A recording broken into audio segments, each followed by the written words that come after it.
बिस्मिल्लाहिर्रहमानिर्रहीम। Dear students, उम्मीद करता हूँ कि आप सब खैर आफियत से होंगे। आज एटॉमिक स्ट्रक्चर का सेकंड लेक्चर है, प्लैंक्स क्वांटम थ्योरी। देखिए, हमने अभी तक एमसीक्यू नहीं प्रैक्टिस की है। मेरा दिल है कि चैप्टर एक बार कंप्लीट हो जाए तो फिर एमसीक्यू इसके प्रैक्टिस करते हैं। और दूसरा ये है कि ये जो टॉपिक्स हैं इनमें कल जो टॉपिक हमने पढ़ा था या प्रीवियस जो लेक्चर था, डिस्कवरी या पॉजिटिव रेस, ठीक है, या डिस्कवरी या प्रोटॉन और प्लैंक्स क्वांटम थ्योरी, पहले जो हमारा सिलेबस होता था ना उसके अंदर ये टॉपिक्स डिटेल के अंदर ऑलरेडी होते थे। ठीक है, बच्चे जब एमडी कैड में आते थे उन्होंने पढ़े होते थे। तो फिर हम ना टोटल 2-3 मिनट में ना प्लैंक्स क्वांटम थ्योरी खत्म कर देते थे। मेन जो इसकी चीजें होती हैं, जहां से क्वेश्चन आते हैं, सिर्फ वो बता देते थे। लेकिन अभी ये है कि ये एफएससी के सिलेबस के अंदर नहीं है, ना फर्स्ट ईयर में ना सेकंड ईयर में। तो इसलिए फिर हमें प्लैंक्स क्वांटम थ्योरी का टॉपिक डिटेल में करना पड़ेगा और जो चीजें आपको इसमें से करनी है, याद करनी है, तो वो फिर मैं आपको साथ साथ बता दूंगा। ठीक है, यानी नॉर्मली 2-3 मिनट का ये टॉपिक होता था एमडी कैट की क्लास में, लेकिन अब चूंकि आप लोगों ने नहीं पढ़ा हुआ तो इसलिए मैं फिर सारे पॉइंट्स आपको समझाऊंगा और उनको समझाने के बाद फिर आपको बताऊंगा कि यहां से कैसे कैसे क्वेश्चन आ सकते हैं। ठीक है, सबसे पहले 1900 में प्लैंक्स ने ये थ्योरी आप कहेंगे इसने प्रपोज की थी। तो इसमें ना थ्योरी की तरफ जाने से पहले 2-3 बातें। सबसे पहले फ्रीक्वेंसी क्या होती है। देखिए, आपने स्टूडेंट फिजिक्स के अंदर पढ़ा हुआ है कि व्हाट इज फ्रीक्वेंसी। इसको ना म्यू से डिनोट करते हैं। ठीक है, वैसे तो फ्रीक्वेंसी फिजिक्स में एफ से, लेकिन यहां पे ये ऐसे लग रहा है कि वी है। ठीक है, या म्यू इसको बोलते हैं।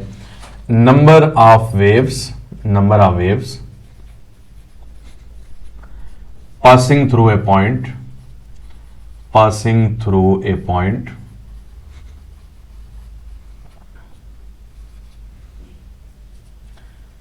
in 1 second।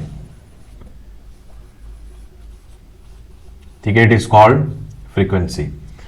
वो देखें, एक बच्चा ना कॉल करके कहता है जी मैं बड़ा टेंशन में हूं। तो मैंने उससे पूछा क्या वजह है, क्यों टेंशन में है। तो कहता है कि मुझे डर है ना कि मैं कहीं एमडी कैट फेल ही ना कर दूं।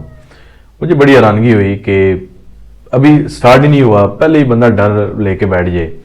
तो कहता है जी बड़े ना ताने देते हैं खानदान वाले कि ये तो नहीं कर सकता। तो वो ना पीर नसीरुद्दीन शाह साहब का एक शेर है कि समझाए कौन कुत्ते को, कहाँ भौंके किसे भौंके, ये उसकी अपनी मर्जी है जहां भौंके जिसे भौंके। ठीक है, तो जो भौंक रहा है भौंकने दे, क्या फर्क पड़ना है। ठीक है, मतलब आप अपनी मेहनत जारी रखें ना, अपने से 100% दें, बाकी होता है या नहीं होता वो तो एक अलग चीज है।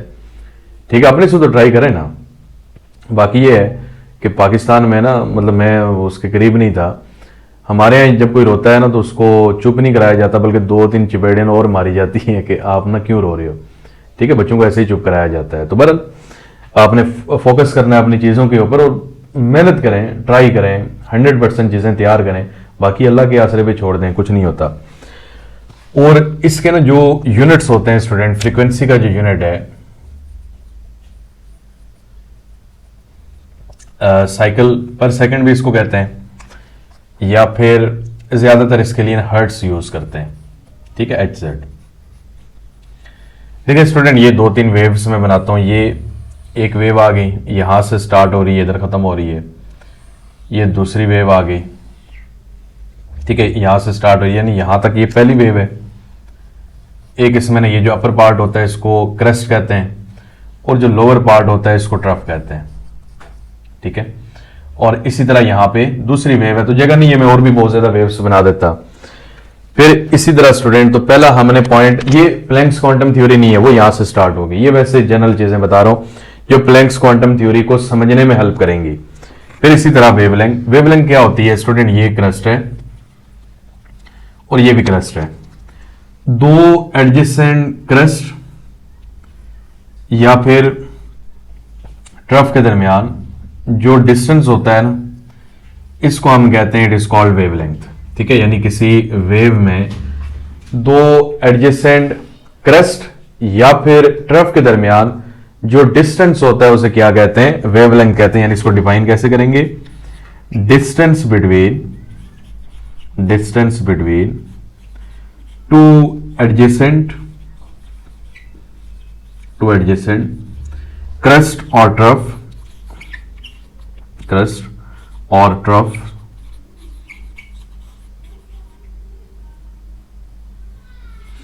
Is called wavelength. ठीक है, ये इज कॉल्ड वेवलेंथ, आपने खुद लिख लेना है।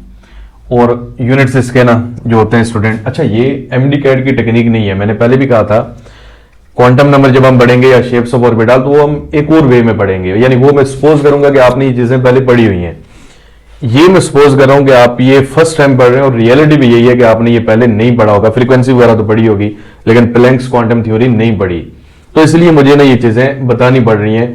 तो इसलिए इसके जो यूनिट्स हैं, क्योंकि एमडी-कैड का पैटर्न डिफरेंट है और इसका यूनिट एक तो ना एंगस्ट्रॉम हो सकता है, एंगस्ट्रॉम, और इसको ये नॉट से डिनोट करते हैं, और 1 एंगस्ट्रॉम जो होता है वो 10⁻⁻10 मीटर के इक्वल है। दूसरे नंबर पे है नैनोमीटर,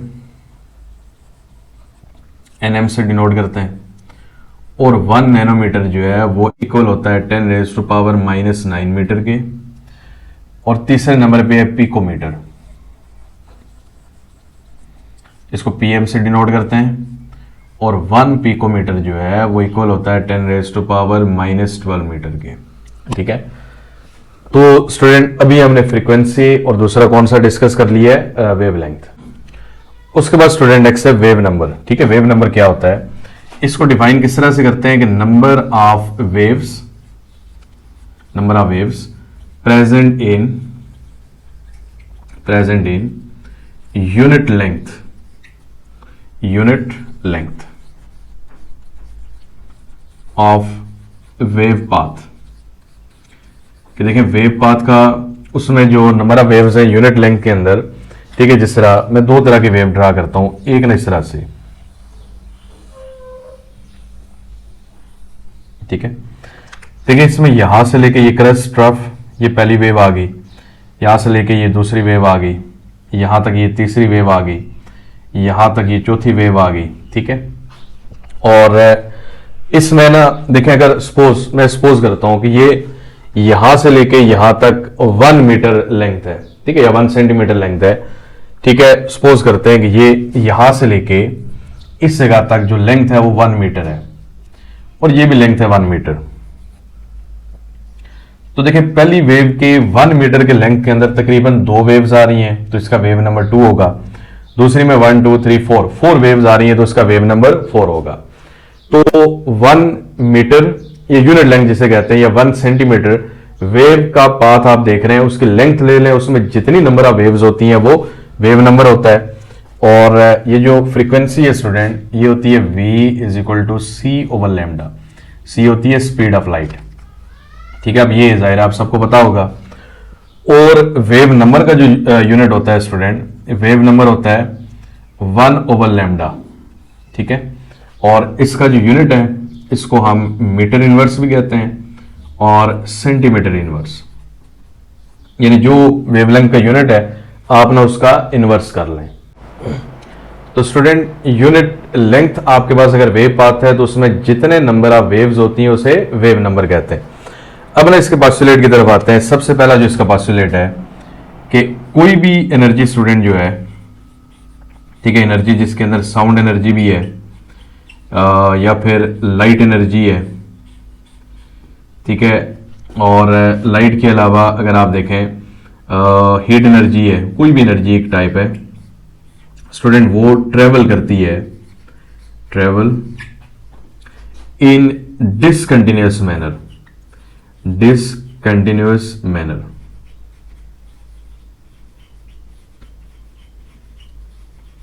ठीक है, discontinuous manner and not in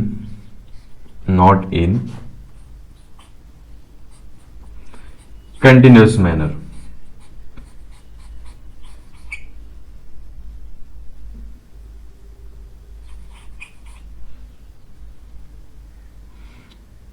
ठीक है, देखिए स्टूडेंट इसके मीनिंग क्या है।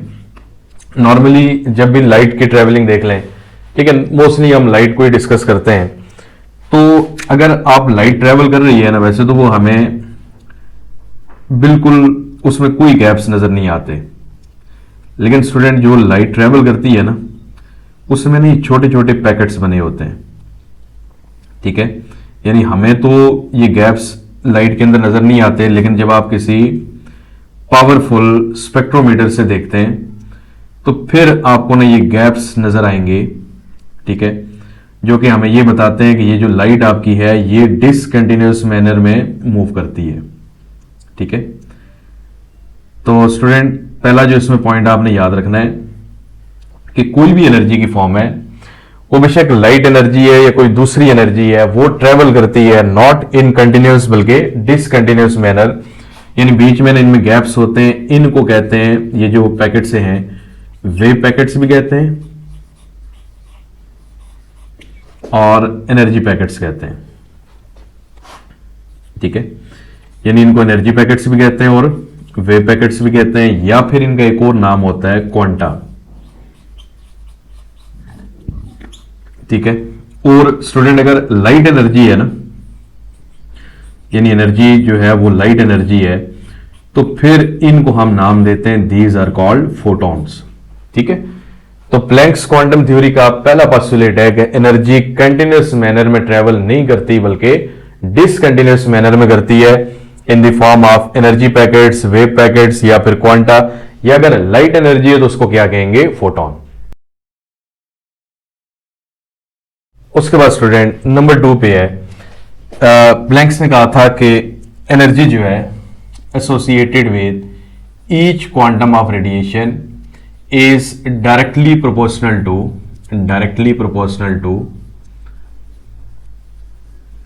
frequency of radiation, directly proportional to frequency of radiations,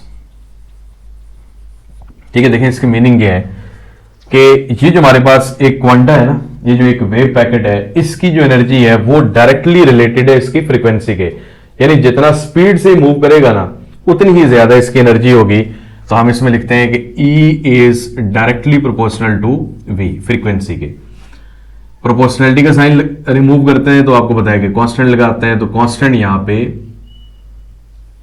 C और फिर V। अब C क्या चीज है यहां पे, C is basically speed of light या वेलोसिटी ऑफ लाइट, ठीक है, और इसकी वैल्यू सबको पता होनी चाहिए, ठीक है, स्पीड ऑफ लाइट। और बल्कि यहां पे कांस्टेंट जो होता है ना, H इसमें होता है, ठीक है। C जो है ना, ये speed of light next part में हम यूज करेंगे, और H किसके इक्वल होता है, 6.626 cross 10 raise to power -34 joule second, ठीक है। और H को हम कहते हैं प्लैंक्स कांस्टेंट, ठीक है। तो एनर्जी डायरेक्टली प्रोपोर्शनल है फ्रीक्वेंसी के, और प्रोपोर्शनलिटी का साइन हटा के कांस्टेंट लगा लिया, कांस्टेंट H है, और H कौन सा कांस्टेंट है, प्लैंक्स कांस्टेंट, और इसकी वैल्यू भी आपने याद रखनी है, ठीक है। तो स्टूडेंट, ये जो रिलेशन है ना, ये आपको पूछा जा सकता है MD-CAT में कि एनर्जी का फ्रीक्वेंसी के साथ कौन सा रिलेशन है, तो वो डायरेक्ट है। फिर H की वैल्यू कौन सी है ये आपने याद रखना है। इवन आपने ये भी याद रखना है कि ये जूल सेकंड है, ये भी समटाइम चेंज होके पूछा जाता है। तीसरे नंबर पे, कोई भी स्टूडेंट एक बॉडी है, बॉडी इमिट्स और absorbs energy in terms of quanta, देखिए इसके मीनिंग क्या है कि कोई भी बॉडी है, अगर वो एनर्जी रिलीज कर रही है या फिर अब्सॉर्ब कर रही है, तो वो किसकी फॉर्म में अब्सॉर्ब या रिलीज करेगी, क्वांटा की फॉर्म में, ठीक है। यानी इन्हीं वेव पैकेट्स की फॉर्म में उसने एनर्जी को रिलीज या अब्सॉर्ब करना है। अब एक छोटी सी डेरिवेशन जो आपने याद रखनी है, इसी को ले लेते हैं। E is equal to H V, और E is equal to H V क्या चीज होती है, C ओवर लेमडा, ठीक है। V फ्रीक्वेंसी है, C ओवर लेमडा के इक्वल है। अगर स्टूडेंट मैं इसको यूं लिख लूं, E is equal to H C multiply by 1 over lambda, तो जाहिर है ये भी ठीक है, ठीक है, कोई फर्क तो नहीं है ना, 1 ओवर लेमडा ही है। अब ये जो 1 ओवर लेमडा है किसके इक्वल है, वेव नंबर, ठीक है। E is equal to H C, और 1 ओवर लेमडा को हम किससे रिप्लेस कर लेते हैं, वेव नंबर के साथ, ठीक है। तो यहां पे हम लिख लेंगे बिकॉज V, ये जो 1 ओवर लेमडा ये किसके इक्वल है, वेव नंबर के।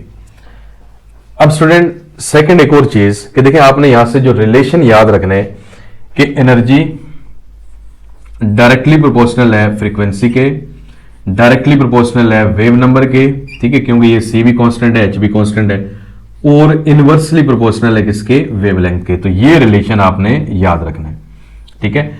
यानी प्लैंक्स क्वांटम थ्योरी में ये रिलेशन बड़ा इंपॉर्टेंट है कि जिसमें एनर्जी फ्रीक्वेंसी और वेव नंबर के डायरेक्टली प्रोपोर्शनल है और लैम्डा के इनवर्सली प्रोपोर्शनल है, ठीक है। तो स्टूडेंट इसमें ना 3 पॉइंट्स हैं, एनर्जी डिसकंटिन्यूअस मैनर में मूव करती है, दूसरा डायरेक्टली प्रोपोर्शनल होती है फ्रीक्वेंसी के, और तीसरा ये डेरिवेशन के डायरेक्टली प्रोपोर्शनल है फ्रीक्वेंसी और वेव नंबर के, और इनवर्सली प्रोपोर्शनल है लैम्डा के। तो इसका एक स्क्रीनशॉट ले लें, कुछ चीजें और इसमें रहती हैं। अब स्टूडेंट इसी के रेलेवेंट कुछ चीजें जो आपने याद रखनी है, रेडियस के रेलेवेंट, ठीक है, किसी एटम का रेडियस जब आपने निकालना होता है, radius of an atom, radius of orbits in an atom.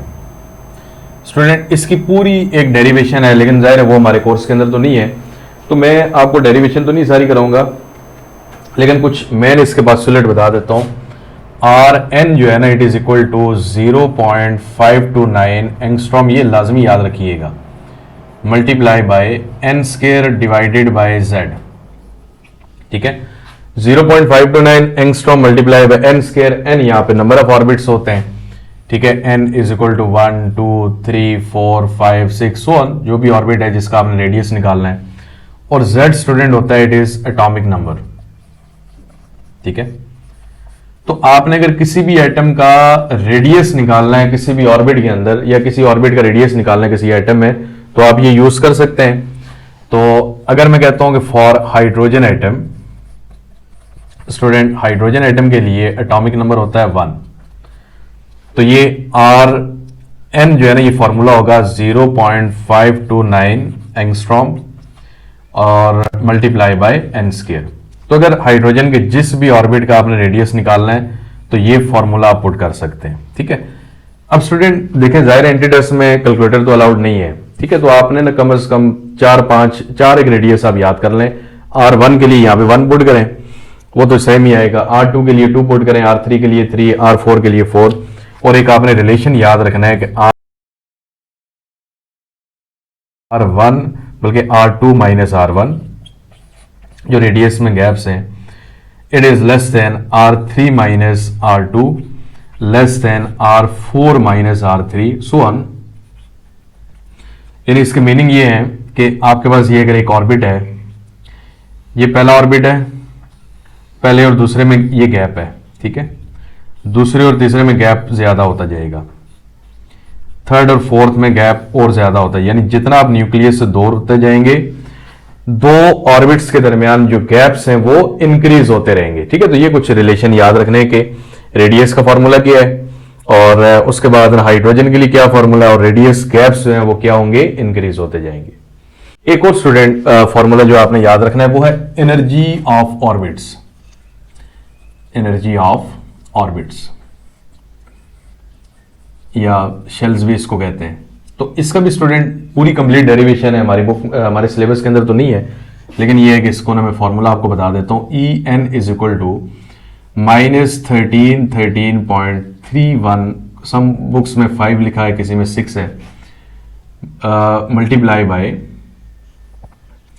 Z square over N square और फिर किलो जूल पर मोल, ठीक है।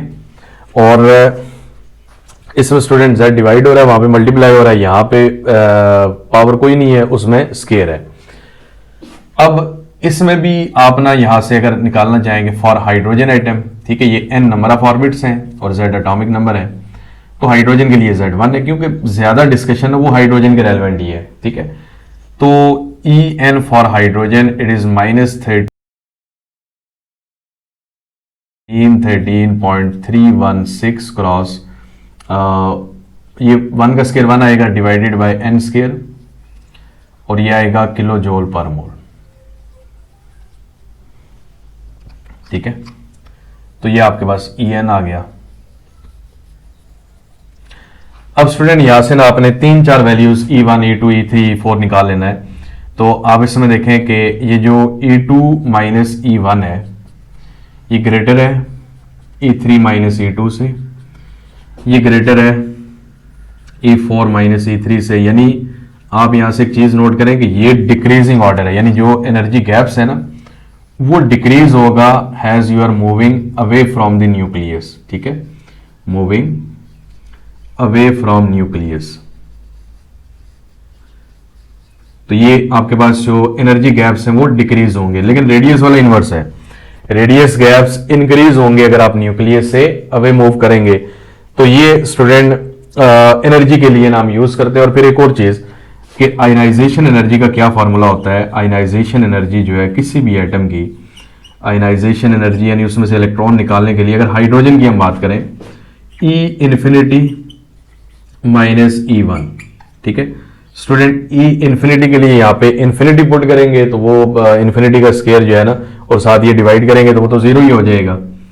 माइनस E1 यहाँ पे 1 पुट करें तो कोई फर्क नहीं पड़ना, ये माइनस 13.316।